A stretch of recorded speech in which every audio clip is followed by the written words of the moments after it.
Assalamualaikum warahmatullahi wabarakatuh. Perkenalkan, nama saya Agus Chandra dengan nomor MPM 202200023. Di sini saya akan membahas materi dari mata kuliah kurikulum dan buku teks sejarah yang diampu oleh Pak Bobi dan Pak Baktiar, yaitu materi tentang perubahan kurikulum dari masa awal kemerdekaan hingga saat ini.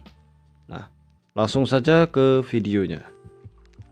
Sebelum kita membahas perubahan kurikulum di Indonesia pada masa awal kemerdekaan hingga saat ini, tentunya kita akan membahas dulu definisi dari kurikulum. Nah, kurikulum itu merupakan sebuah program pendidikan yang diberikan oleh suatu lembaga pendidikan yang berisi tentang rancangan pembelajaran. Nah, ngomong-ngomong soal kurikulum, ternyata Indonesia telah berganti kurikulum sebanyak 10 kali, terhitung sejak Indonesia merdeka, yaitu pada tahun 1947, 1952, 1964, 1968, 1972, 1984, 1994, 2004, 2006, dan 2013. Dan langsung saja kita bahas yang pertama, yaitu kurikulum 1947 atau disebut juga dengan Rencana Pembelajaran 1947. Nah, kurikulum pertama ini lahir pada masa kemerdekaan yang menggunakan istilah bahasa Belanda Leerplan atau rencana pembelajaran. Istilah ini lebih populer dibanding istilah kurikulum yang dari bahasa Inggris. Nah, perubahan arah pendidikan ini lebih bersifat politis dari orientasi pendidikan Belanda ke kepentingan nasional. Sedangkan asas pendidikan ditetapkan Pancasila. Nah, kurikulum ini sebutannya Rencana Pembelajaran 1947 dan baru dilaksanakan pada tahun 1950. Karena masih dalam suasana perjuangan, pendidikan lebih menekankan pada pembentukan karakter manusia Indonesia merdeka, berdaulat, dan sejajar dengan bangsa lain di muka bumi ini. Nah, fokus Rencana Pembelajaran 1947 ini tidak menekankan pendidikan pikiran, melainkan hanya pendidikan watak, kesadaran bernegara dan bermasyarakat. Nah, materi pembelajaran dihubungkan dengan kejadian sehari-hari, perhatian terhadap kesenian dan pendidikan jasmani. Dan yang kedua yaitu kurikulum 1952 atau Rencana Pembelajaran Terurai 1952. Nah, kurikulum ini merupakan penyempurnaan kurikulum sebelumnya, merinci setiap mata pelajaran sehingga dinamakan Rencana Pelajaran Terurai 1952. Kurikulum ini sudah mengarah pada suatu sistem pendidikan nasional. Paling menonjol sekaligus ciri dari kurikulum 1952 ini yaitu setiap pelajaran dihubungkan dengan kehidupan sehari-hari. Silabus mata pelajaran menunjukkan secara jelas seorang guru mengajar satu mata pelajaran. Kemudian yang ketiga yaitu kurikulum 1964 atau Rencana Pendidikan 1964. Nah, pemerintah kembali menyempurnakan sistem kurikulum pada 1964. Namanya Rencana Pendidikan 1964. Ciri-ciri kurikulum ini, pemerintah mempunyai keinginan agar rakyat mendapat pengetahuan akademik untuk pembekalan pada jenjang SD. Sehingga pembelajaran dipusatkan pada program Pancawardhana, yaitu pengembangan moral, kecerdasan, emosional atau artistik, keprigelan atau keterampilan, dan jasmani.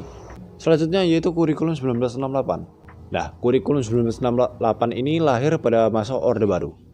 Kurikulum ini bersifat politis dan menggantikan Rencana Pendidikan 1964 yang dicitrakan sebagai produk Orde Lama. Nah, kurikulum ini bertujuan membentuk manusia Pancasila sejati, kuat dan sehat jasmani, mempertinggi kecerdasan dan keterampilan jasmani, moral, budi pekerti, dan keyakinan beragama. Nah, kurikulum 1968 merupakan perwujudan dari perubahan orientasi pada pelaksanaan Undang-Undang Dasar 1944 secara murni. Nah, ciri-cirinya yaitu muatan materi pelajaran bersifat teoritis, tidak mengaitkan tentang permasalahan faktual di lapangan. Nah, titik beratnya pada materi apa saja yang tepat diberikan kepada siswa di setiap jenjang pendidikan. Nah, isi pendidikan diarahkan pada kegiatan mempertinggi kecerdasan dan keterampilan, serta mengembangkan fisik sehat dan kuat. Nah, kemudian yang kelima yaitu kurikulum 1972. Nah, kurikulum ini menekankan pendidikan lebih efektif dan efisien. Menurut Mujito, Direktur Pembinaan TK dan SD Departemen Pendidikan Nasional kala itu, nah kurikulum ini lahir karena pengaruh konsep di bidang manajemen MBO atau Management by Objective. Metode, materi, dan tujuan pengajaran dirinci dalam prosedur pengembangan sistem instruksional atau PPSI, dikenal dengan istilah satuan pelajaran, yaitu rencana pelajaran setiap satuan bahasan. Selanjutnya yang keenam yaitu kurikulum 1984. Nah, kurikulum ini mengusung pendekatan proses keahlian. Meski mengutamakan pendekatan proses, tapi faktor tujuan tetap penting. Nah, kurikulum ini sering disebut juga dengan kurikulum 1975 yang disempurnakan. Nah, posisi siswa ditempatkan sebagai subjek belajar. Dari mengamati sesuatu, mengelompokkan, mendiskusikan, hingga melaporkan. Nah, model ini biasa disebut dengan cara belajar siswa aktif atau CBSA. Kemudian yang ketujuh yaitu kurikulum 1994 dan suplemen kurikulum 1999. Nah, kurikulum 1994 ini merupakan hasil upaya memadukan kurikulum-kurikulum sebelumnya, terutama kurikulum 1975 dan 1984. Sayang, perpaduan antara tujuan dan proses belum berhasil, sehingga banyak kritik berdatangan disebabkan oleh beban belajar siswa yang dinilai terlalu berat, dari muatan nasional sampai muatan lokal. Misalnya, bahasa daerah, kesenian, keterampilan daerah, dan lain-lain. Akhirnya kurikulum 1994 menjelma menjadi kurikulum super padat. Selanjutnya yang ke-8 yaitu kurikulum 2004 atau KBK, kurikulum berbasis kompetensi.